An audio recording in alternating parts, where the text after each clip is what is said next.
Good afternoon. My name is Courtney Zitsky. I am a teacher, and I have got probably close to 10 to 15 years experience as a classroom teacher and 12 years experience as a social studies teacher.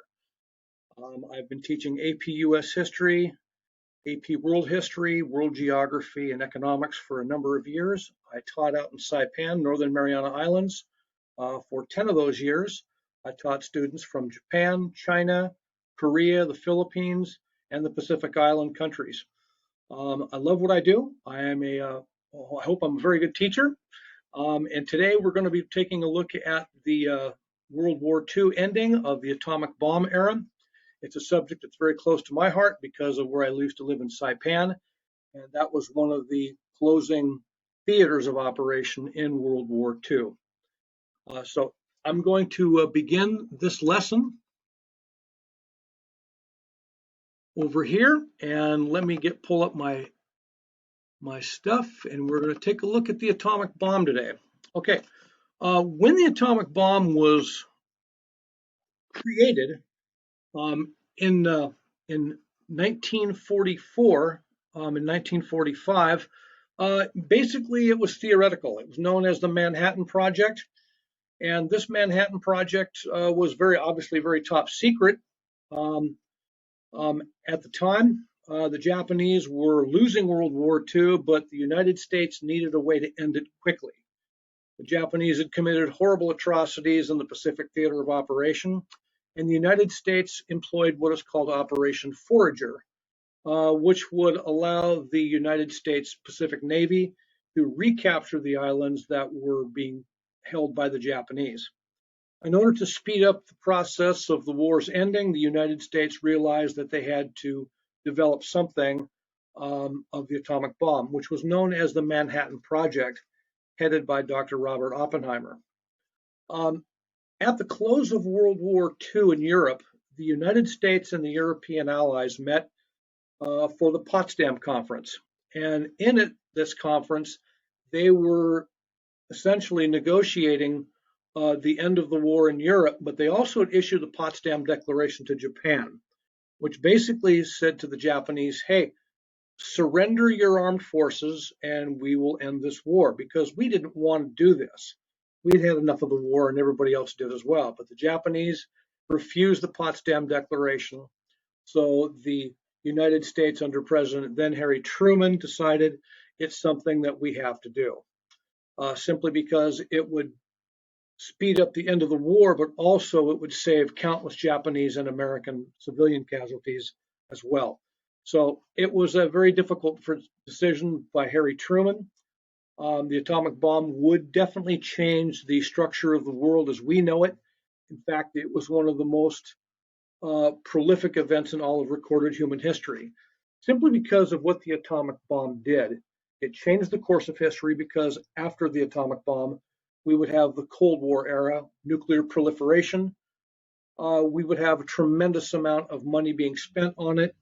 The issue of the Truman Doctrine would come out of the Cold War, which led the United States into the wars of Korea and Vietnam.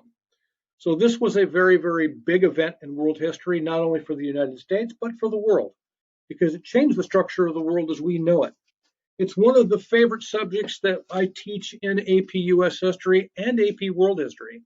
The atomic bomb hits both subjects and hits them very hard, because not only did this affect the United States and its allies, but it affected the entire world.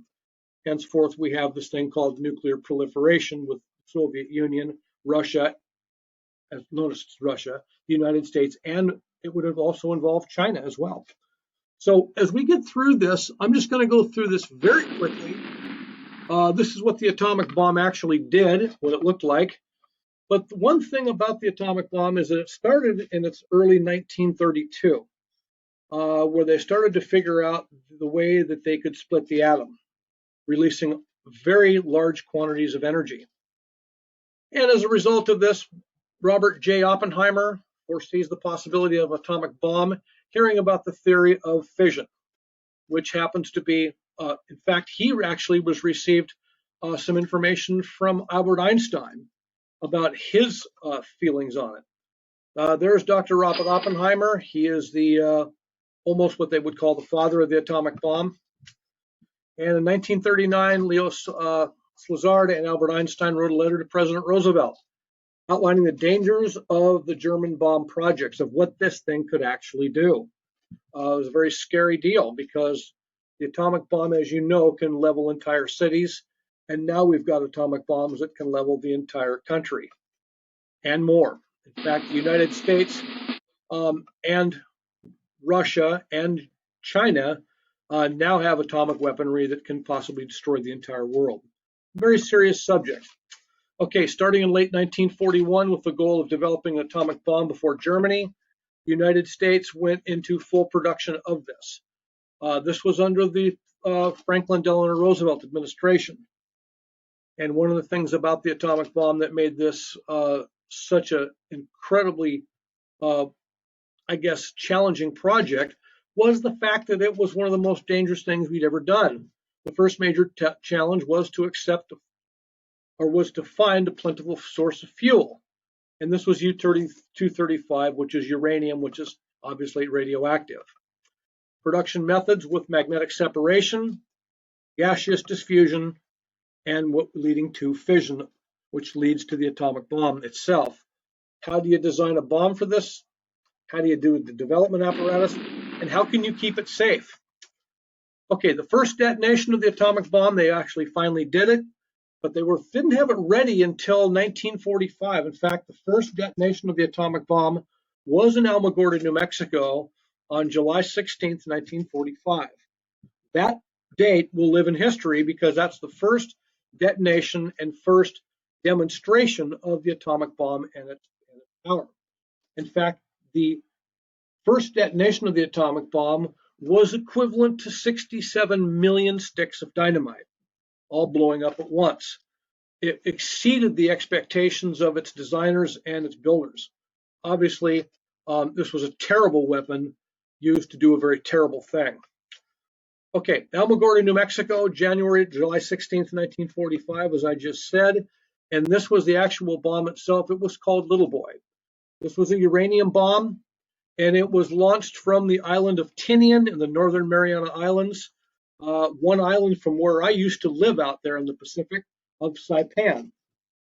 Once we had captured Saipan through Operation Forger during World War II, then we could now have a base where we could actually launch the Enola Gay, which was the airplane that was used to drop the atomic bomb. The Little Boy, and then Fat Man was done 3 days later. Little Boy, this was August 6th, 1945. The first detonation of an atomic bomb over a city was Hiroshima, Japan. Japan did not surrender at that point. They said they were silent, and reluctantly, Harry Truman ordered the second strike, which was the plutonium bomb, which was Fat Man. Again, these bombs were devastating in nature, and they expedited the end of World War II. What's very, very important about these use of these weapons, which we will learn in AP US and AP World History, was the fact that not only did we have the capability to destroy a city or a country, but we now have the ability to destroy the entire planet. And this is what is so important about this subject in AP World or AP US History, was the fact is that these weapons of mass destruction were now built and could be built very quickly. The question that I would ask a class at this point is, what did these weapons lead to? I would ask these questions in a class, and I would like to have some very articulated responses about what these weapons did. Obviously, you know what they can do, but where did it lead to? What, as far as the world is concerned, what happened because of this? These weapons changed the course of human history. And this is what AP US History and AP World History asks the questions. Any document-based questions, EBQ questions, they'll ask you the same type of questions on a document format. What led to the Cold War? Why was the Cold War even more dangerous than World War II itself? And this would all lead to this we call a Cold War.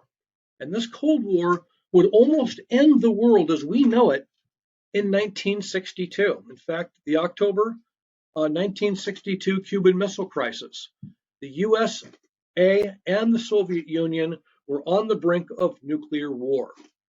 This could all be traced back to World War II and the proliferation of nuclear weapons, Hiroshima and Nagasaki.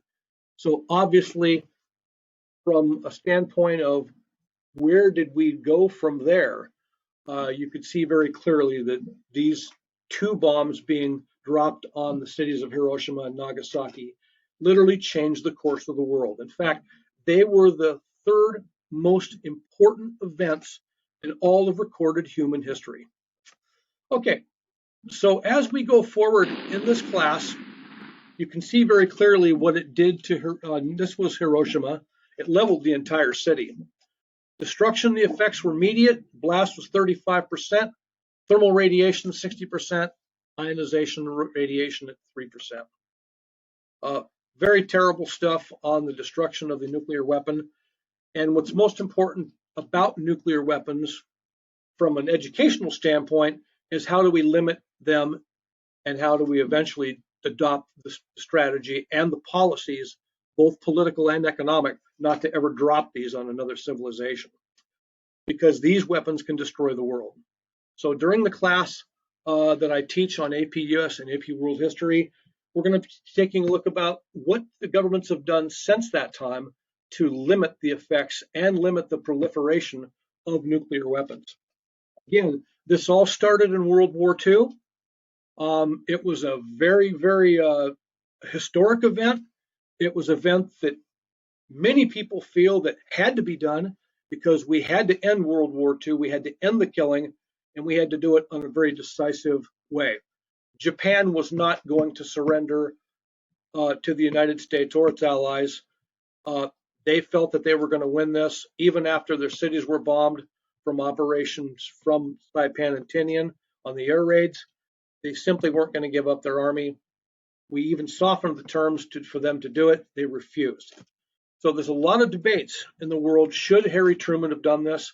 Yes or no? So I'd also like to talk about that particular event as well. So anyway, again, my name is Courtney Zitsky. I am a teacher of many, many years in the AP US History and AP World History field. I teach economics as well. I teach geography.